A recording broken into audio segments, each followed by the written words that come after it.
Fremont in the Niles area called the California Nursery Historical Park. When we took it over, it was more or less for science because that was the hub of agricultural studies, especially for fruit trees and other ornamental type trees. And so this was kind of lost to history. And we found Mr. Bruce Roding, who's now 92 years old, and he had all this information of how Fremont was actually the beginnings of the agricultural industry and helped grow it very much. So when we found out, we came up on all this history. And history is not unlike science. So where scientists are, we have to always understand what happened before us. And that's where history comes in. It makes you understand how things evolved. And sometimes it helps you to go further. So history is very, very similar to science. You always have to know what was before. Now let's look at, and I hopefully in fourth grade, you guys are learning all about California history. And California is kind of unique because it wasn't part of the East Coast. Like I'm from New York originally, and there we learned all about the colonies. But here, California really was when the colonies were back east, there was very little going on here. There was not part of the United States in 1776, but different things were going. You probably have learned about the missions. So let's look at this timeline right here. We know that there was people here probably about 8,000 years ago. And that would have been maybe not the Ohlonies, but another group of indigenous people. Then we had exploration where we had several explorers come and find California, although the Native Americans knew they were here. But it wasn't until, and if you look at this next area here, between 1784 and 1850, that's when the Rancho period kind of began and ended. But in the middle, it was the most important part. Now, what the Rancho period is when people were given these large areas. You have to remember, there wasn't many people living in California. Even during the gold rush, at the beginning of the gold rush, there was only a few thousand people living in the Bay Area. Can you imagine that? And it was during the gold rush, it only went up to 25,000. That's not much at all.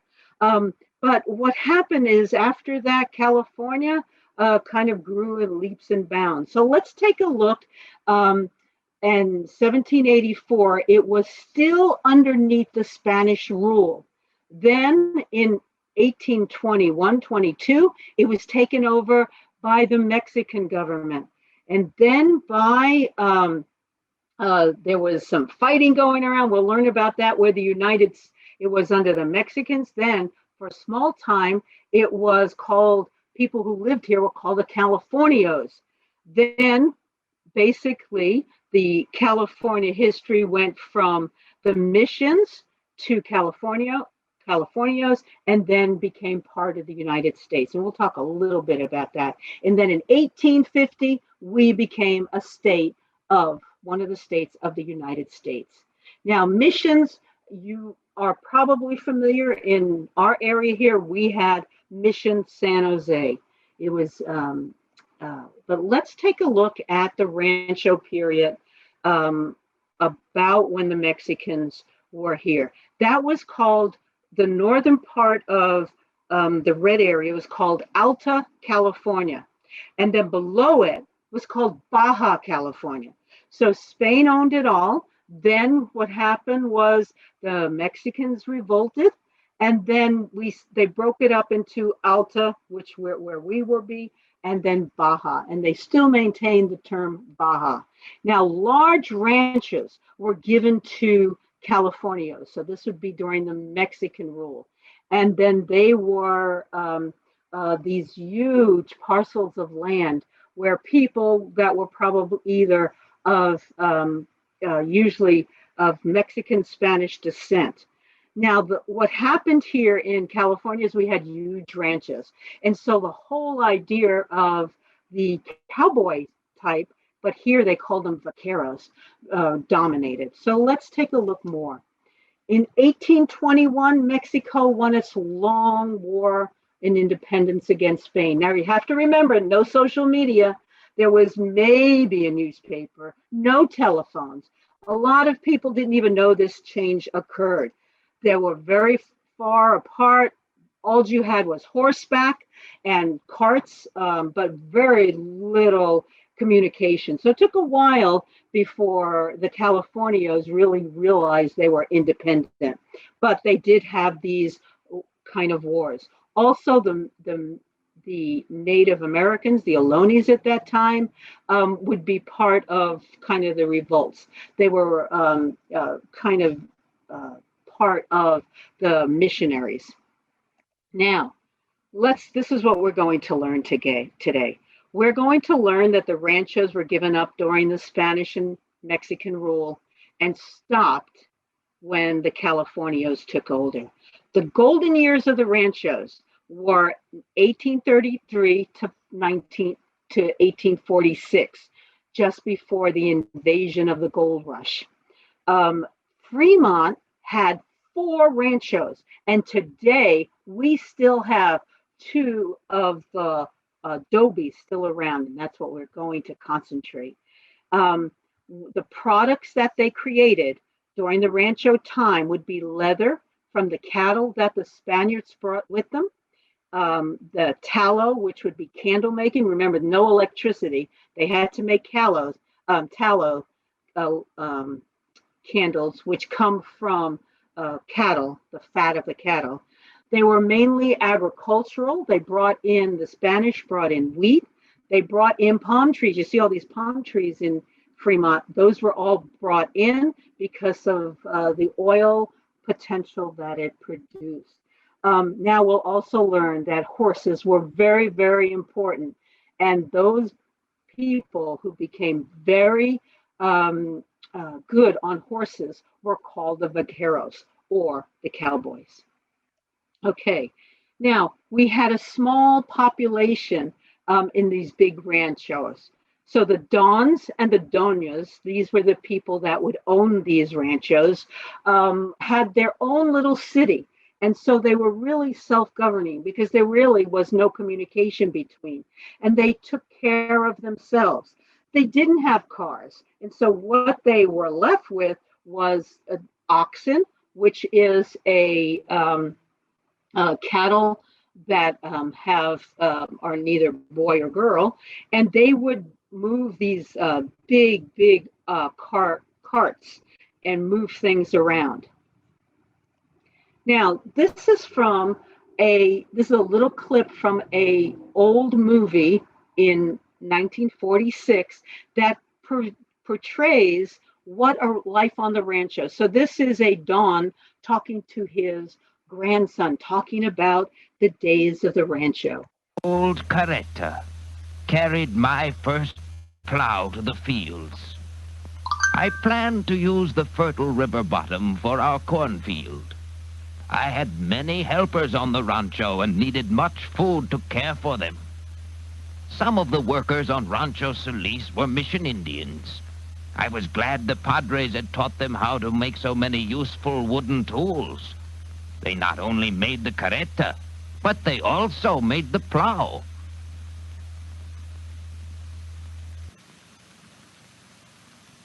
Strong oxen pulled the plow as its point broke the fertile soil of our rancho for the first time. So here in Fremont, it would have looked very similar to that. And if you noticed in there, they talked about that when the ranchos came, a lot of the Native Americans assimilated into the culture of the Californios. Many of the vaqueros were Native Americans. They learned how to use the horses. Now, rancho life was on a large parcel of land. And remember, the horses and the carts were the only transportation. So they had to be self-sustaining. So they had a lot of cattle, a lot of horses, and then they had farms like wheat and they would make their own kind of flour. They also created different kinds of soaps, and they had to be self-sufficient. Now, this is a early painting of what the vaqueros would do, and what are they doing? They're roping and branding cattle. Uh, when ranchos came next to each other, because these big ranchos, the cattle would be going back and forth. They didn't have big fences. They didn't really have a lot of metal to make fences. So what they did was they would have to brand the cattle so that the other people would know who that cattle belonged to. And so this is a picture of them roping, and they had to make this. The rope was made out of the leather of a cattle that they would take the leather from. Now, this would have been a typical scene along a river area. You have to remember Alameda Creek, which goes through Fremont, and even Mission Creek. These were much larger creeks, and they would put the cattle near those areas. Now, this is a lot of cattle. When you have them all together like that, kind of stinks a little.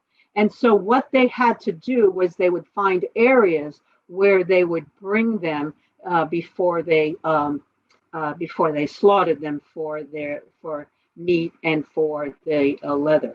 Now you have to remember they didn't use as much meat because they didn't have the refrigerators.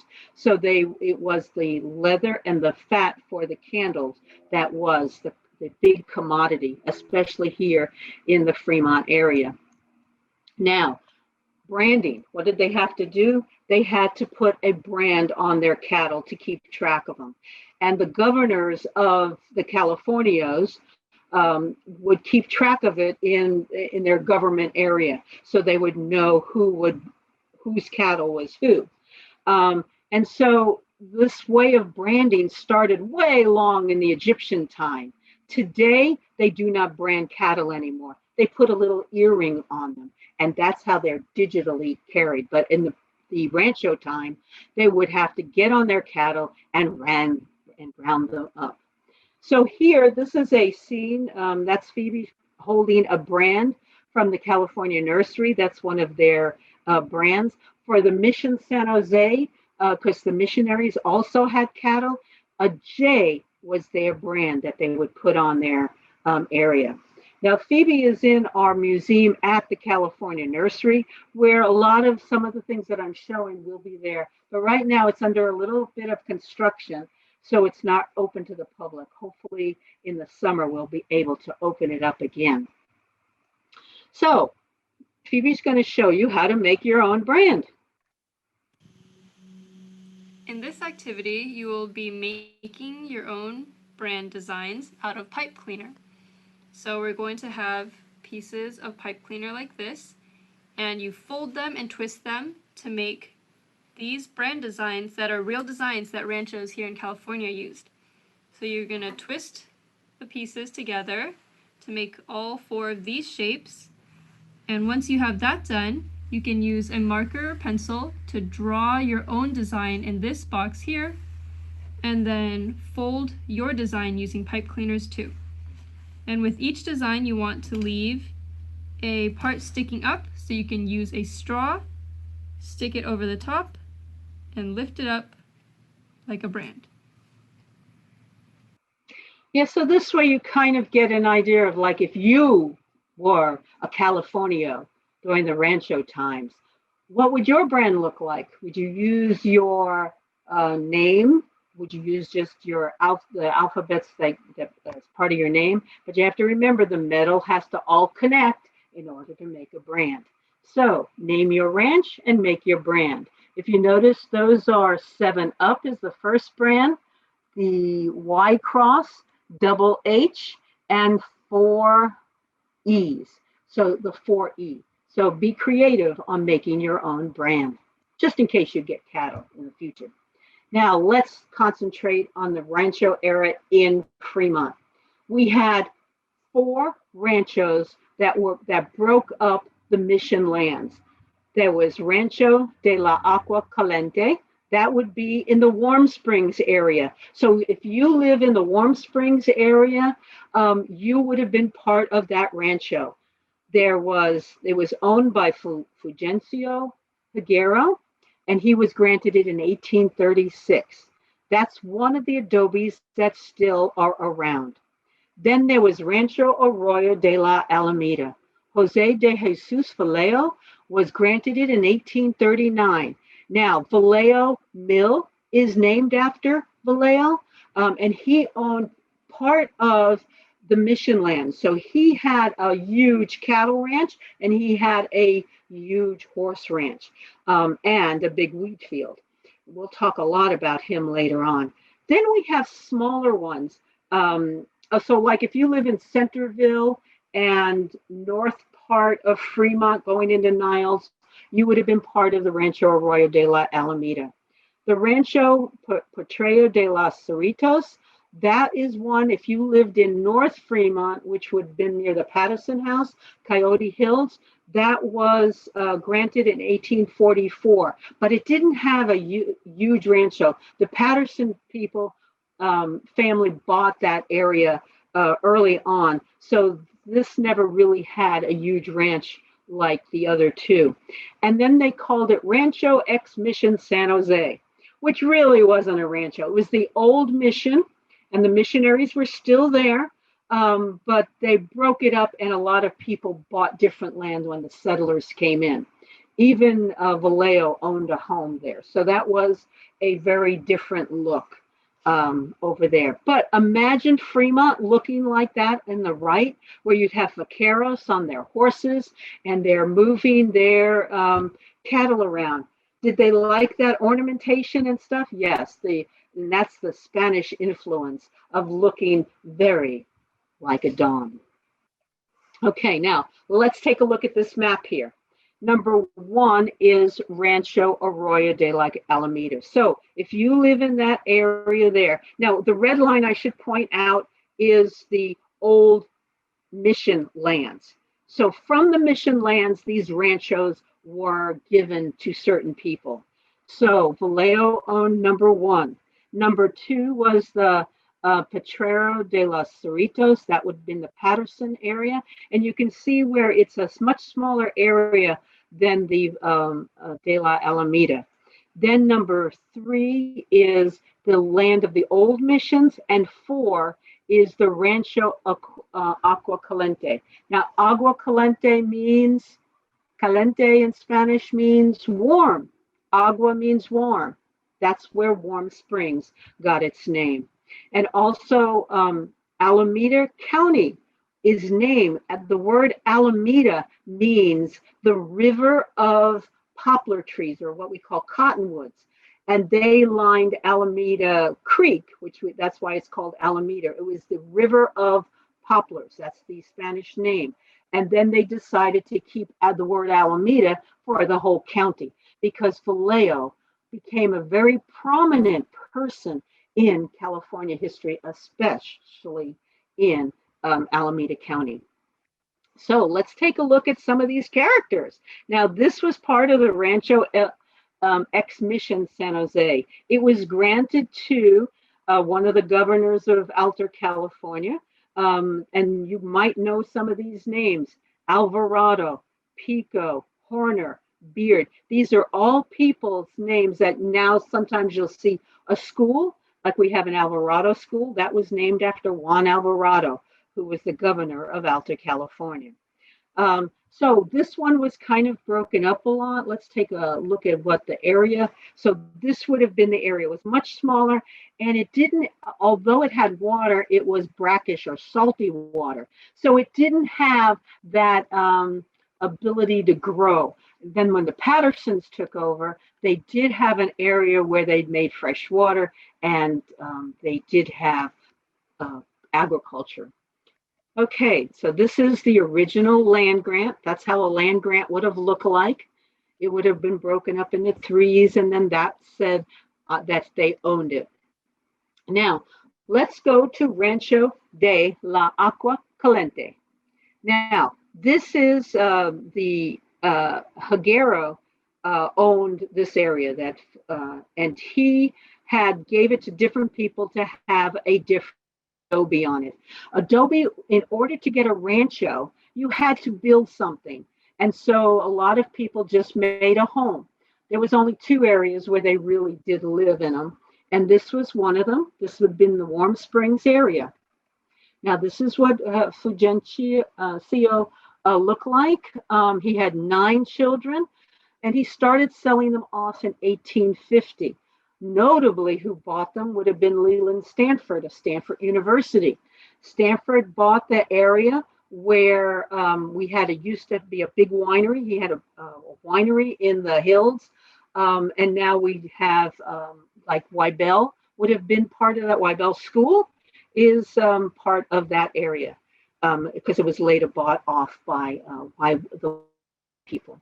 So this is what we have here. And then there was another person who wasn't related to Higuero, but they must have been good friends. We don't know all the history. But he had another home that he built called Galento Higuero Adobe. This is the adobe that you can visit. It was restored. It's kind of we're going to take a tour inside of it. So this is what the Higuero Galente adobe, it's in the Warm Springs Hills, right off of the Mission San Jose exit down near the Warm Springs. And this is kind of a neat, this has been restored.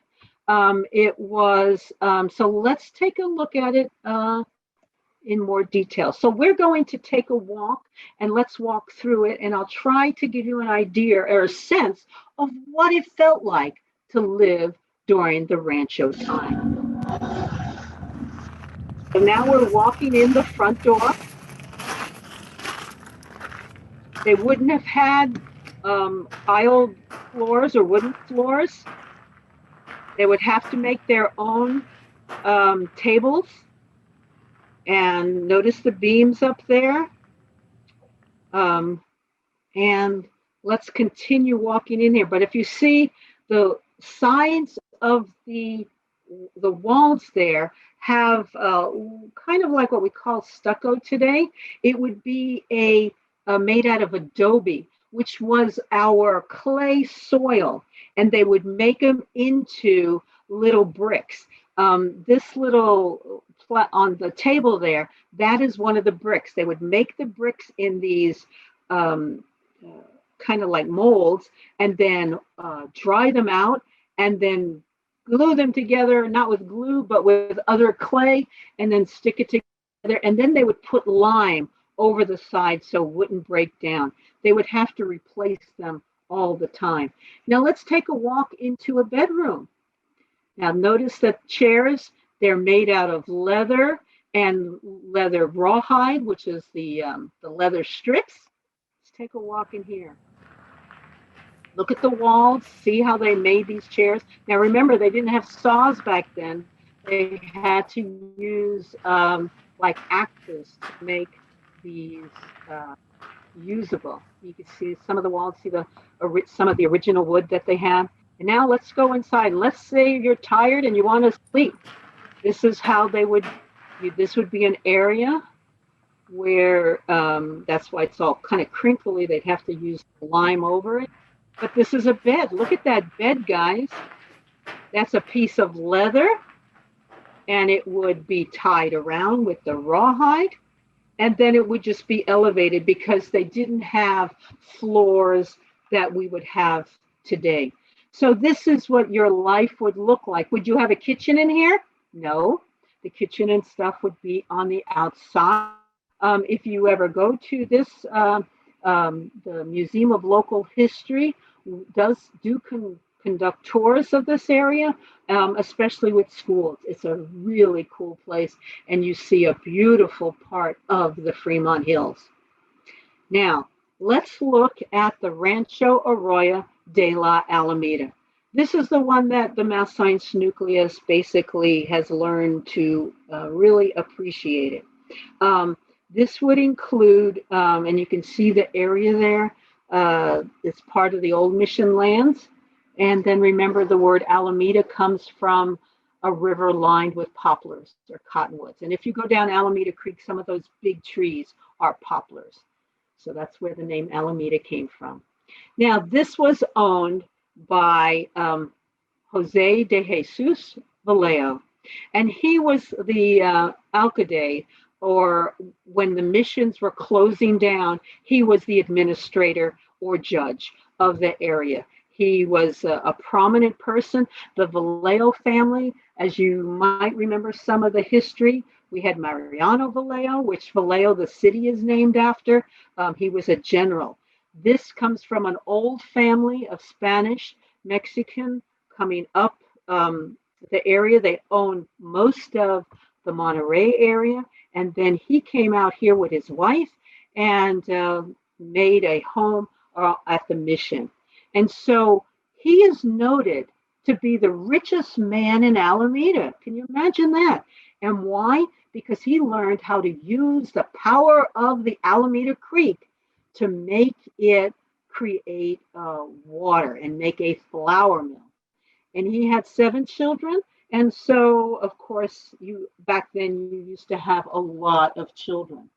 Um, so let's take a look at, and this is Jose and his wife. And so this was their house. And at that time, this would be the 1830s. This was an exclusive house. This would be considered a mansion. And it was across the street from where Mission San Jose is. And they were educated. They had a school. They spoke both Spanish and English. They were very, like I said, educated, and they were very welcoming. The ranchos were noted. If you've ever seen like Bonanza, think of Bonanza, which was where you had a family welcoming lots of people. That's what the Vallejos were. So Mission Boulevard, and actually Mission Boulevard, guess what it was called? It was called Vallejo Street, because that was the road to the Vallejo house. Now, there's a very, very important youngest daughter. Her name was Maria Guadalupe de Jesus Vallejo. She was the youngest child. She was born in 1844, just toward the end of the Rancho area. But believe it or not, this lady was a journalist, and she wrote most of the history of this area. Most of this information comes from Maria. And we have like a little story about her life. It's called The Child of Rancho Arroyo de la Alameda. It comes from her memories because there is lots of documentation that is at UC Berkeley that tells of the stories. So this comes from her own words. Child of Rancho Arroyo de la Alameda, Maria Guadalupe de Jesus Vallejo, by Joyce Bluford, animated by Hagos Tovolti. Maria Guadalupe de Jesus Vallejo was born in Mission San Jose in 1844. It was part of Alta California. It was not yet part of the United States. As a girl, she would watch the vaqueros, or cowboys, at Vallejo Adobe. They would tend to the cattle and horses. This is her story. My grandfather, Eunacio Vallejo, was born in Jalisco, New Spain, now Mexico, in 1748. He received a land grant for Rancho Bolsta de San Cayetano in Monterey area, where he built a house with many windows, called the Glass House. My father, Don Jose de Jesus Vallejo, was born in 1798, the oldest of a very prominent California family. His brothers, General Mariano Vallejo and Salvador Vallejo, fought to create California. Years ago, Spain ruled Alta California, but in 1821, Mexico won its long war for independence against Spain. We became citizens of Mexico. We called ourselves Californios because we lived in Alta California. When Alta California became part of Mexico, more people were given land. They became Californios. The owners of the land grants were called Dons, or Lord, and women were referred to as Doña. The Dons and Doñas made their living as ranchers. Along with many workers, they tended big herds of cattle. The cattle hides, dried beef, and tallow, used to make candles, were sold to traders. My father, Don Jose, was appointed the alcalde, judge, of Mission San Jose to close the mission. He sold the lands off. The Alones, who lived and worked at the mission, were forced to leave.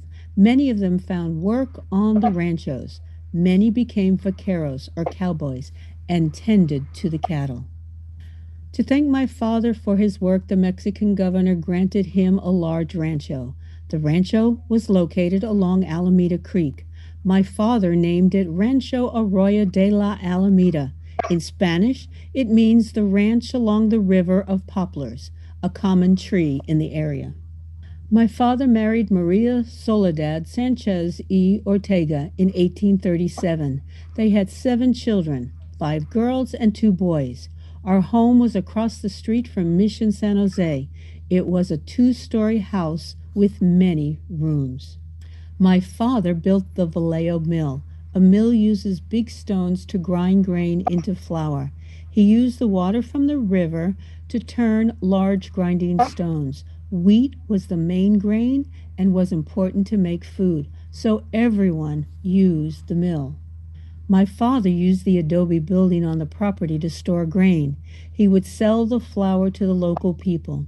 This made my father very wealthy during this time. My life was full of adventure when I was young. I enjoyed when we had a fiesta and would dance. We celebrated when we had a good harvest and would prepare food. We would eat all day. The vaqueros would show off their horsemanship and would entertain us with a rodeo of many events like steer wrestling, bull riding, bareback horse riding, and barrel racing. I remember a large fiesta one year, and my famous uncles came to show off their horsemanship. General Mariano Vallejo and Salvador Vallejo loved to come to our fiestas because people thought of them as heroes and wanted to shake their hands.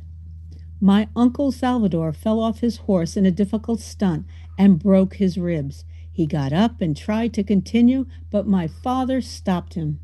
Life on the rancho taught me many things. Later in life, I became a writer and journalist. I would remember the days when California and I were young. The golden years of the Rancho Era were from 1833 to 1846. The Vallejo family sold their land to Johannes Clark in 1862, who later sold it to John Rock in 1884. Imagine Maria walking the Vallejo grounds below. So this is a drone view of what it looks like today. As you can see, that building on the coming up on the right there, this one right here, is the Adobe. Most of the times it will be open on special occasions, but right now they're doing some work in the area, so you can only see parts of it. So, but this is where she lives. So just imagine all that fiestas and all that fun over at the California Nursery Historical Park. Now let's take a look. If you've never been into the Vallejo Adobe, let's take a look. Now it has changed a little, as when it became part of the nursery, they refurbished it and they made, as you'll see, the roof is a little bit different and they made it a little larger. But it basically is the same adobe.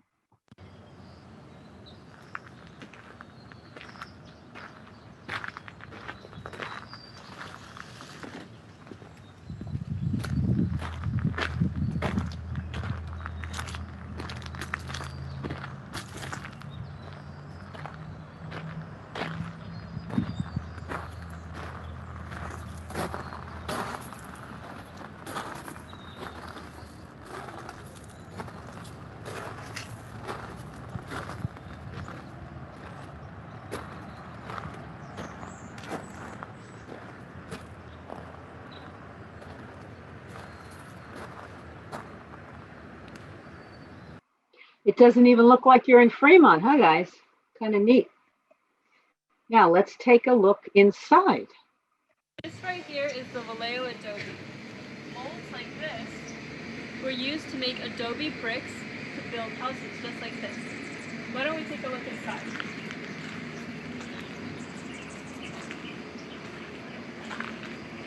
Notice the big beams. These are all original. This was probably made or started to be made in the 1830s.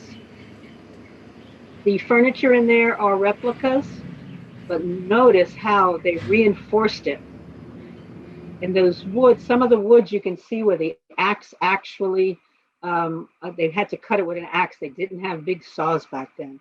Now, most of that roof, though, has been redone in order to sustain the roof.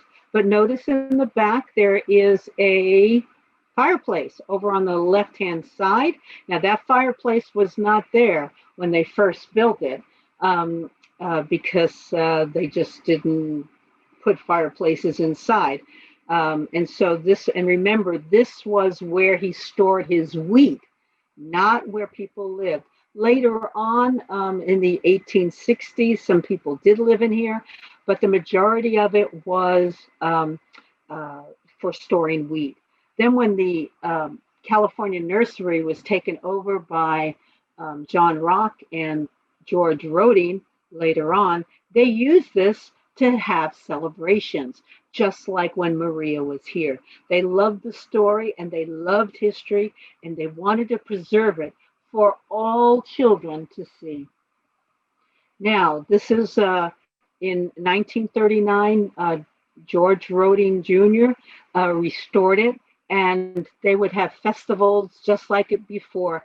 They used to have events where they would have dancers, and they would just have a nice place. It was also a selling marketing tube.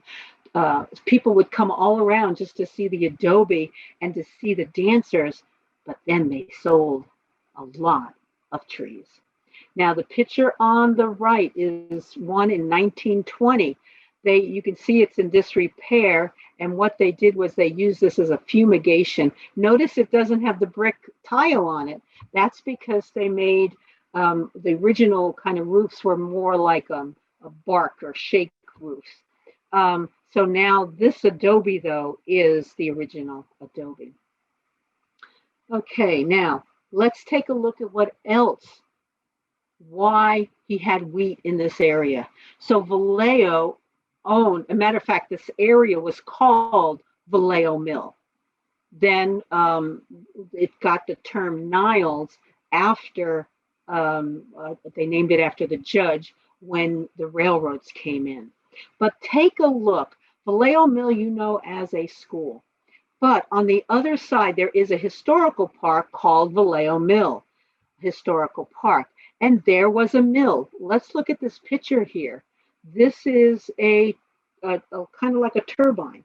They would make the turbine go around, and then it would help move those big grinding stones. It would be, now, Debbie had pointed this out to you before. This is how you used to, because when you get wheat, and that's a picture of wheat on the left-hand side, you can't just eat wheat. You have to grind it. And so before that, the settlers, before there was a mill, would use something like this, the same things that the Native Americans would use. And you could see they'd put the grain in here, and they would use this to kind of chop it, and then you can bake with it. But so this was very, very important to living, because once you bake bread, you can save it. Remember, no refrigeration.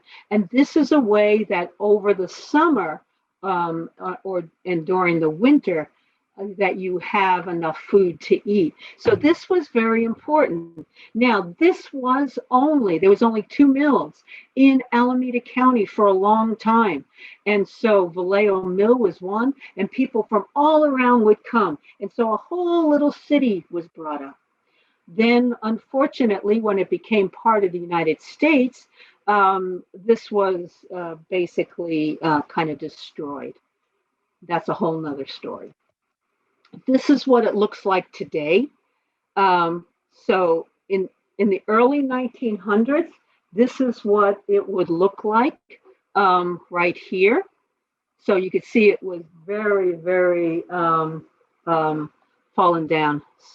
And then this over here is what it looks like today. So it only has um, the bottoms of it. Okay, so let's continue. Now let's look at this one. Where do you think this is? Look at this video.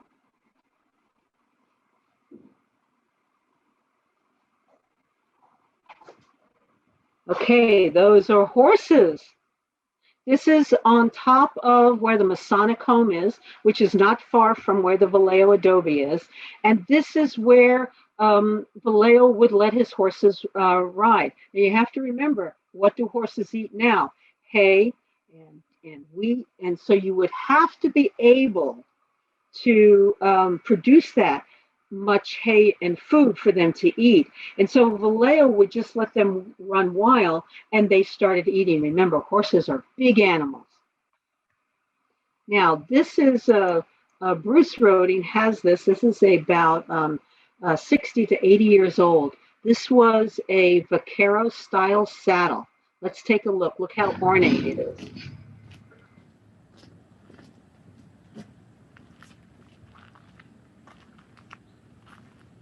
Notice that top there, that is bone from a cattle.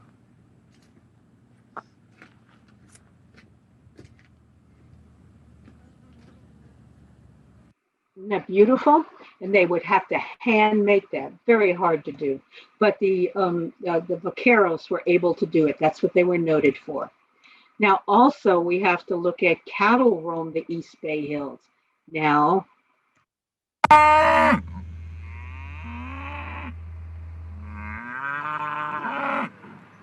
cattle still roam the area. So if you notice, those are ear tags, so they're electronically, we no longer brand them.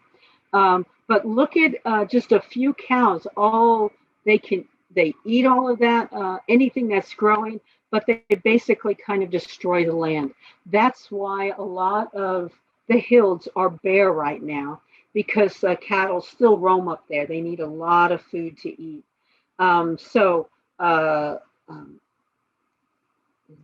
So Vallejo had cattle and horses.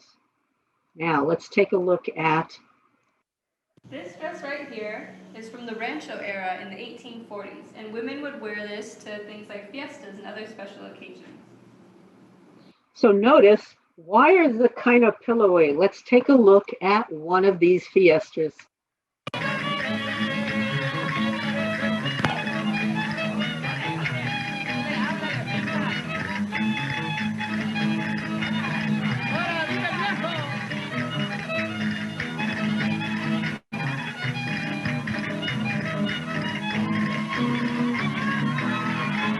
So why that was fluffy like that is the air would get in it and it would make it look kind of cool.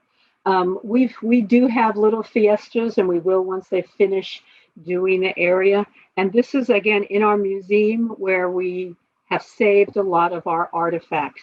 The Rodings, who later owned California Nursery Company, would have lots and lots of these fiestas to try to bring people in. They would have so many fiestas that this area was super popular around the Bay Area. Now, this is where our museum is. This used to be the California Nursery office, but I'd just like to show you kind of the area. So this building was built after the ranchos, but it was made in the same style. So it tries to remind you of the great history that we have in this area. This is where the museum is right now, where we've saved the artifacts that Bruce Roding has saved for us. Okay.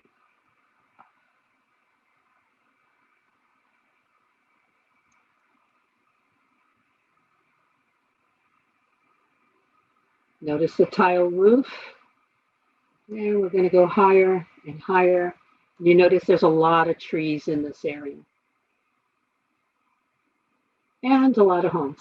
A lot of it was, this used to be a huge nursery, a mile by a mile, but all that's left now is 20 acres, but at least we have that.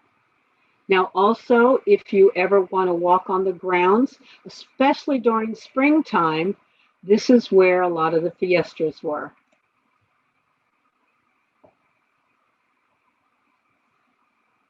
This is the rose garden. The reason why there's a windmill there is because when the California nursery was here, they sold a lot of bulbs like tulip and daffodils. And so they built this to have on part of the fiestas. Part of it would be the Spanish of the Adobe and the Rancho style. They also had a lot of horses going around this area. But this area here would be where they would show off the selling of the bulbs. Now remember, they saved most of this as of public relations to get people to buy, but people did buy. Now let's look at these ranchos again before we end up. So by 1860, only the Rancho Arroyo de la Alameda was intact. Vallejo still owned most of that area. Remember, that's only a few years before the Civil War, and only the state was only a state for about 10 years. So at the end of the ranchos, this whole area was called the Washington Townships. And so as you notice in here, most of the was in the Washington Township. But that's, so this whole area here would have been part of the missions. But then in 1878, that's when they had the townships. And so you had Murray, you had Eden, even Brooklyn and Oakland. And so in 1865, the Catholic Church was given their missions back. They were taken away from them. And so we went from the ranchos, from the 4 ranchos to the township. Then we went into our cities. So then Fremont as a new city only came in 1956. So everything kind of changed a little as people were buying land and selling land. So why did the Rancho Era end? Actually, it was kind of romantic to have all those cowboys and riding your horses and having fiestas. But why did it end? Well, basically, it ended because of the gold rush. They found gold in the hills and the Sierras, and people would start coming to Alta California to get their riches. And so other people would try to, as they came in, they would entertain them. And this was common. The fiestas were, some of these people would come back with gold, and so they had money. And so you wanted to take the money away from them. So all had to eat. And so basically the Rancho Era ended. Now, lots of people during the gold rush came to Alta California. The Americans, the Europeans, the South Americans, the Chinese, all looking for wealth. They wanted to make it good. So these are the wagon trains. If you look at some of the old movies, they talk about wagon trains, and their goal was to come here. Here in Fremont, we had our own water. We had places where you can have cattle, so there was food. And so this was a place where people gravitated and why our ranchos flourished. Then the foreigners took over. This would have been in the 1840s. And so the foreigners to the Californios would have been the Americans. And that's where John C. Fremont was one of those explorers. And they felt that they took over the big ranchos of Vallejo because he was kind, and they kind of overran him. So John C. Fremont, although our city is named for him, was not noted for being the best kind of person. He ran for president later on, but did not make it. So there's this little part of history that we have here in Fremont that reminds us of the glory that Fremont was once. Now, just want to read one more thing. That Maria died, going back to that story, Maria Vallejo died in 1904. Just before she died, when she died, they went to her old home, and she left this poem. So I'd like to read it to you because it's kind of like she realized that it was through her writings that most of this would be preserved, which it is. Whence came it here, this quaint old-fashioned key? But oh, how dear and precious a thing to me! I would not charge it into purest gold, nor would I shape it to the latest mold. And the door you belong to, it is open or shut? How did you leave it, or have you forgot? So long ago since you abandoned your post, were you displeased with and left your next host? Perhaps sorry to see me wander and roam, you invite me to rest in my childhood's home. Or have you chosen to dwell where I'd be? Then you and I shall never part company. Your duty now is to guard with great care the thousand fond memories I hold as so fair. 'Twould be a duty of pleasure and rest, and I trust you with it as a friend I love best. In 1904, they had lost their home and it was in ruins. So she was definitely a journalist, had to leave the last word. So hopefully, this will remind you that this land, which is now Fremont, was part of a glorious history full of um, Native Americans, missionaries, and the ranchos.